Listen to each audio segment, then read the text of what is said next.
अगर एक दिन समुद्र का सारा पानी गायब हो जाए तो हमें क्या दिखेगा? बिल्कुल क्लीन, बस डीप सूखे ओशन फ्लोर अगर हमारे सामने हो तो ऐसे कौन से राज हैं जो आप सबसे पहले देखना चाहोगे? आज की cutting edge under water scanning technology जैसे 3D मैपिंग, सोनार डेटा, इनके मदद से हम पानी को हटा के दुनिया के सबसे बड़े अनएक्सप्लोर्ड सीक्रेट को देखने वाले हैं। हम देख सकते हैं डूबे हुए एंशिएंट सिटीज जिनमें कभी सिविलाइजेशंस रहते थे, अंडर वाटर माउंटेन्स जो माउंट एवरेस्ट से भी बड़ी हो सकती है लेकिन पानी के नीचे छुपी है, भयानक अंडर वाटर डिजास्टर्स के निशान, और हाँ, बर्म्यूडा ट्रायंगल का असली सच। इसी के साथ हमारे देश में समुद्र के नीचे छुपी एक ऐसी मिस्ट्री जो शायद इसी साल सबके सामने आने वाली है। तो चलिए सबसे पहले धरती के इस हिस्से के ओशन फ्लोर से शुरू करते हैं। साल 2016 गल्फ ऑफ मैक्सिको में साइंटिस्ट के एक टीम को ओशन फ्लोर्स के नीचे कुछ मैसिव मेटेरॉइड इम्पैक्ट्स के प्रूफ मिले। तो साइंटिस्ट ने उस जगह को ड्रिल करना शुरू किया और उन्हें जमीन में धंसा एक मेल्टेड रॉक का लेयर मिलता है। इसके कार्बन डेटिंग से पता चलता है कि इस पत्थर का एज 66 मिलियन ईयर्स है और ये एक एस्टेरॉइड था जो 10 किलोमीटर से भी ज्यादा वाइड था। जमीन से टकराया, उसके इम्पैक्ट से ये क्रेटर बना और इसी से ये थ्योरी निकल के सामने आई कि यही वो क्रेटर है जिसने डायनासोर्स के पूरे इकोसिस्टम को खत्म कर दिया था, क्योंकि आज तक दुनिया में ऐसे एक भी डायनासोर की स्पीशीज नहीं मिले जो 66 मिलियन ईयर्स से कम पुराने हो। आज ये क्रेटर 200 किलोमीटर वाइड और 1 किलोमीटर डीप है और मेटेरॉइड का बाकी हिस्सा जो अभी भी गहराई में छुपा हुआ है, इसे देखने के लिए सबसे पहले गल्फ ऑफ मैक्सिको के पानी को हटाना पड़ेगा। जैसे जैसे पानी पीछे हटेगा एक कॉन्टिनेंटल शेल्फ सामने आएगा, एक छुपा हुआ जमीनी हिस्सा जो कोस्ट के साथ साथ फैला हुआ है। हमें इन लेयर्स को एक एक करके हटाना होगा। जैसे जैसे हम ये परतें हटाते जाते हैं वैसे वैसे हम वक्त के अंदर और अंदर घुसते चले जाते हैं 66 मिलियन ईयर्स पीछे, और हम उस जगह तक पहुंच जाते हैं जो जगह किसी भी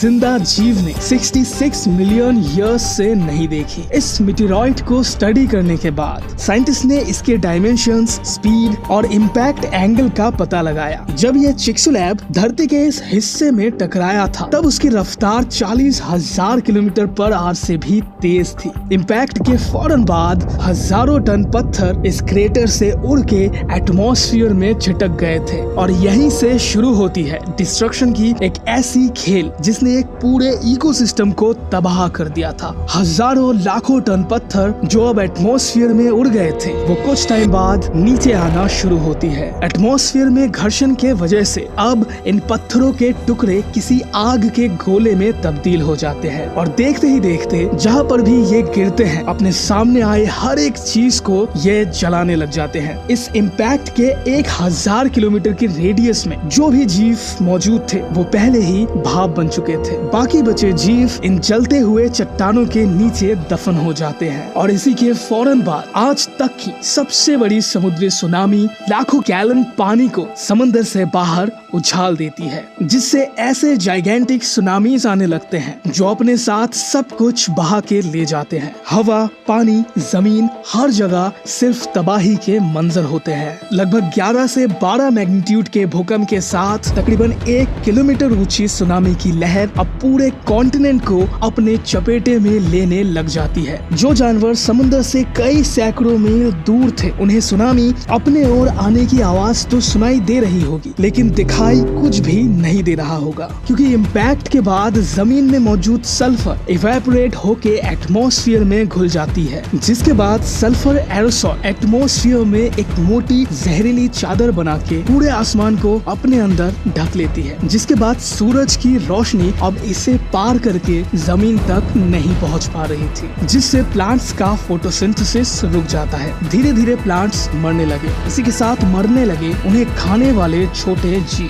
और ऐसे ही पूरा फूड चेन कोलैप्स कर जाता है। धीरे धीरे अब पूरे प्लेनेट का टेम्परेचर भयानक तरीके से गिरने लग जाता है। एवरेज 26 डिग्री सेल्सियस कुछ ही दिनों में गिर जाता है, जिससे इंस्टेंटली ये प्लेनेट डीप फ्रीजिंग जोन में चला जाता है और अगले लगभग 16 से 30 सालों तक पृथ्वी भी इसी फ्रीजिंग जोन में रहती है। जो प्लांट्स और जानवर इस एक्सट्रीम वेदर पैटर्न चेंजेस को झेल पाए वो जिंदा बच पाए। बड़े जानवर जैसे डायनासोर्स का खेल खत्म हो चुका था।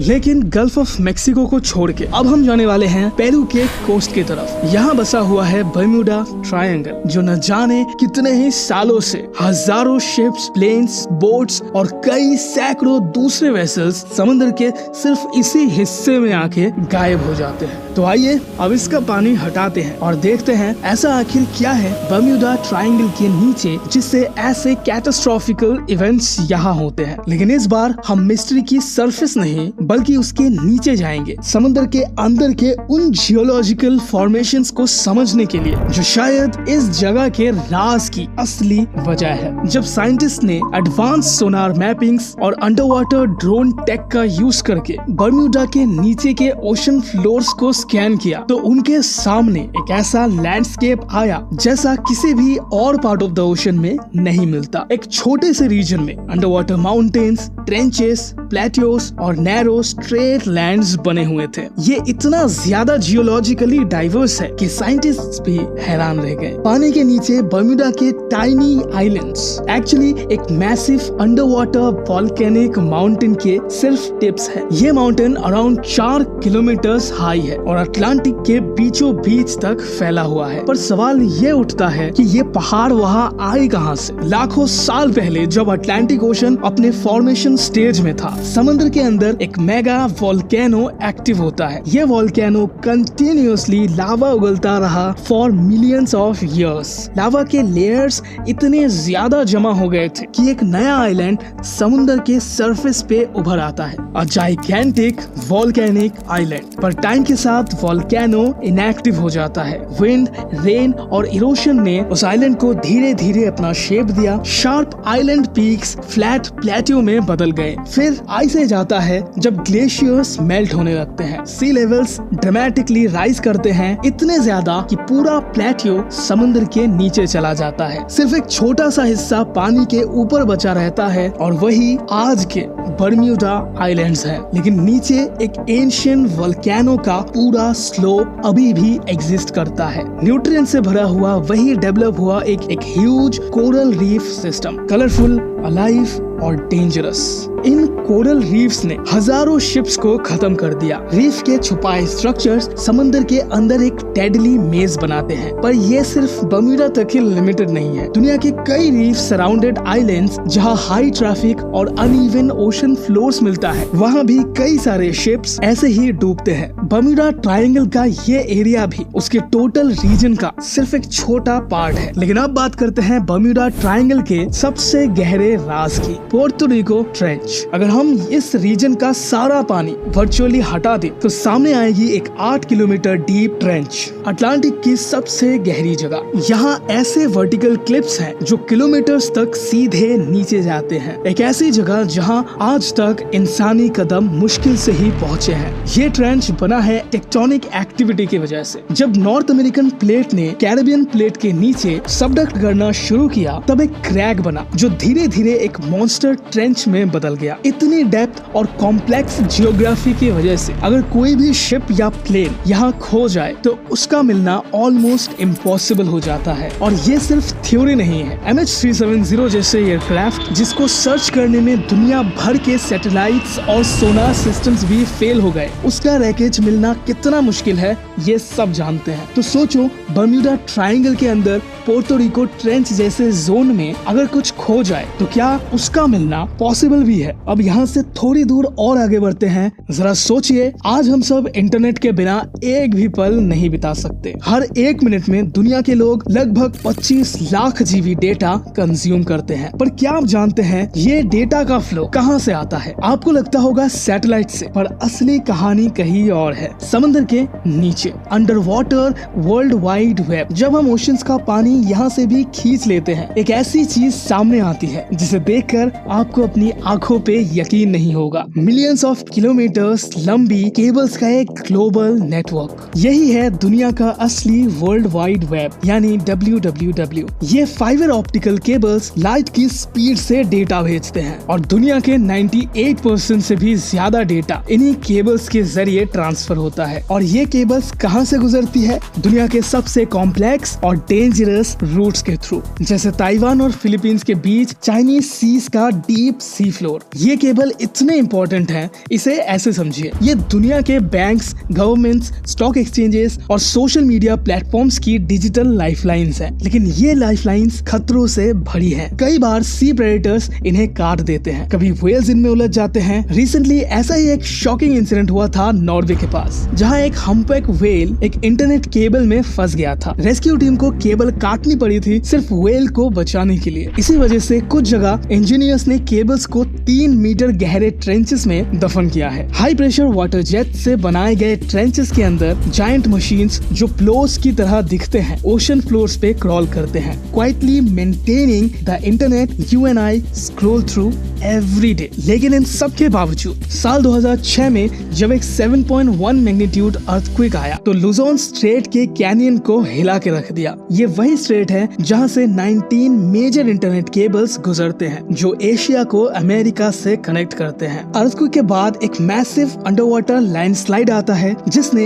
एक के बाद एक सारी केबल्स तोड़ डाली। पूरे साउथ ईस्ट एशिया का इंटरनेट डाउन हो गया। Banks, universities, ATMs, stock markets सब कुछ रुक गया। $बिलियन डील्स फ्रोजन हो गए। ये दुनिया का पहला ऐसा मोमेंट था जब इंटरनेट का एक बड़ा पार्ट लिटरली समंदर के नीचे डैमेज हो गया था और उन ब्रोकन केबल्स को रिस्टोर करने में लगभग 3 महीने लग गए थे। इमेजिन करो आज के फास्ट पेस्ड डिजिटल दुनिया में 3 महीने का इंटरनेट ब्लैकआउट। लेकिन ये सब बस एक रिमाइंडर है कि हम जिस डिजिटल दुनिया में रह रहे हैं उसकी फाउंडेशन समंदर के अंदर छुपी हुई है और हर वक्त एक और अंडरवाटर लैंडस्लाइड, एक और व्हेल एनकाउंटर या एक और टेक्टोनिक शिफ्ट हमारे पूरे सिस्टम को हिला सकता है। अगला डिजास्टर कब होगा ये कोई नहीं जानता, क्योंकि समंदर के नीचे एक मॉन्स्टर छुपा है। ऐसा मॉन्स्टर जो जमीन को फाड़ सकता है, शहरों को दबा सकता है और दुनिया के सबसे खतरनाक डिजास्टर को जन्म दे सकता है। वेलकम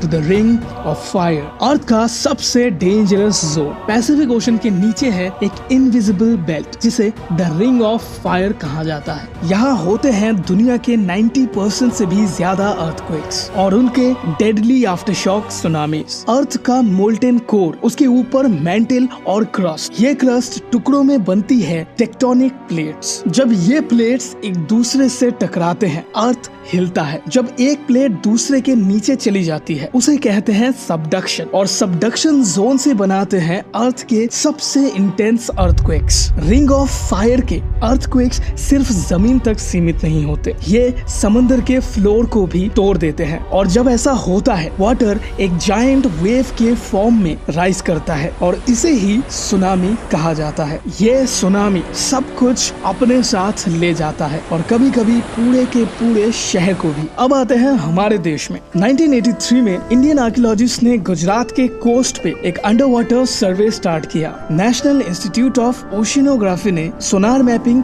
और स्कूबा डाइविंग के जरिए पानी के नीचे कुछ स्ट्रक्चर्स का पता लगाया। ये स्ट्रक्चर्स एक प्लैन्ड सिटी जैसे दिखते थे। ऊंचे ऊंचे स्टोन वॉल्स, रोड्स, पैलेसेस, एक पूरा वेल प्लान्ड सिटी। जब डाइवर्स ने इस जगह को एक्सप्लोर किया तो समंदर के 30 फीट नीचे उन्हें सैंडस्टोन ब्लॉक्स मिलते हैं और ऐसे ही कई सारे कार्व्ड स्ट्रक्चर्स मिले, जिससे पता चलता है कि किसी समय में ये एक बिजी पोर्ट सिटी का हिस्सा रहे होंगे। रेडियो कार्बन डेटिंग और मटेरियल एनालिसिस से कुछ आर्टिफैक्ट्स 9000 साल पुराने एस्टिमेट किए गए। अगर ये कंफर्म हो जाए तो इसका मतलब है द्वारका दुनिया के सबसे पुराने नोन सिटीज में से एक हो सकती है। बट साइंटिस्ट कम्युनिटी अब भी डिवाइडेड है। कुछ कहते हैं ये 3000 साल पुरानी सभ्यता हो सकती है, जबकि कुछ इसे प्री हिस्टोरिक मान रहे हैं। और इसी साल 2025 में आर्कियोलॉजिकल सर्वे ऑफ इंडिया एक नए मिशन के तहत द्वारका की खोज फिर से शुरू की और इनका एम है पुराने स्ट्रक्चर्स का 3D मॉडल बनाना और डिजिटल फॉर्म में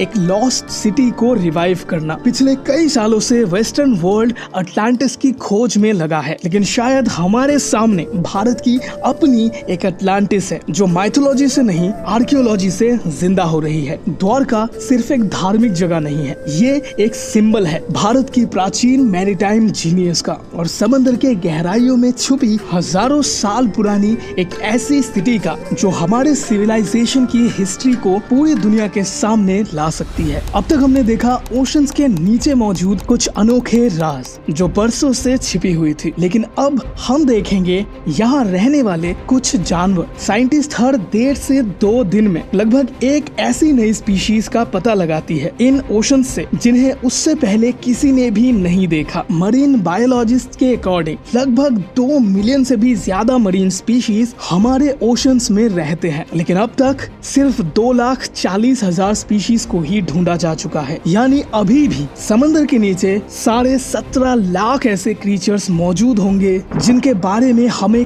कुछ नहीं पता, चाहे वो ट्रांसपेरेंट जेलीफिश हो या ग्लोइंग ऑक्टोपस या ऐसे क्रीचर्स जो 500 डिग्री पे हाइड्रोथर्मल वेंट्स के पास सरवाइव करते हैं। क्या? जी हाँ, ये बिल्कुल सच है और काफी माइंड ब्लोइंग भी। लेकिन चलिए थोड़ा क्लियरली समझते हैं। ये डीप ओशन के फ्लोर पर होती है जहाँ अर्थ के अंदर से सुपर हीटेड वाटर इरप्ट करता है। ये वाटर कभी कभी 400 से 500 डिग्री सेल्सियस तक होता है। ये एक तरह का अंडर वाटर वॉल्केनो समझ लो। डायरेक्टली 500 डिग्री सेल्सियस पे कोई भी लाइफ नहीं बचेगी, लेकिन हाइड्रोथर्मल वेंट्स के आसपास जो वाटर होता है उसमें एक्सट्रीम टेम्परेचर ग्रेडियंट्स होते हैं। मतलब 2 सेंटीमीटर इधर 2 डिग्री सेल्सियस, 2 सेंटीमीटर उधर 400 डिग्री सेल्सियस। लेकिन वेंट के साइड में कुछ थर्मोफाइल माइक्रो ऑर्गेनिजम्स रहते हैं जिनका नाम है एक्स्ट्रोमोफाइल्स या हाइपर थर्मोफाइल्स। ये सरवाइव करते हैं 80 से लेके 122 डिग्री तक के वाटर में और कुछ माइक्रोब्स 121 डिग्री सेल्सियस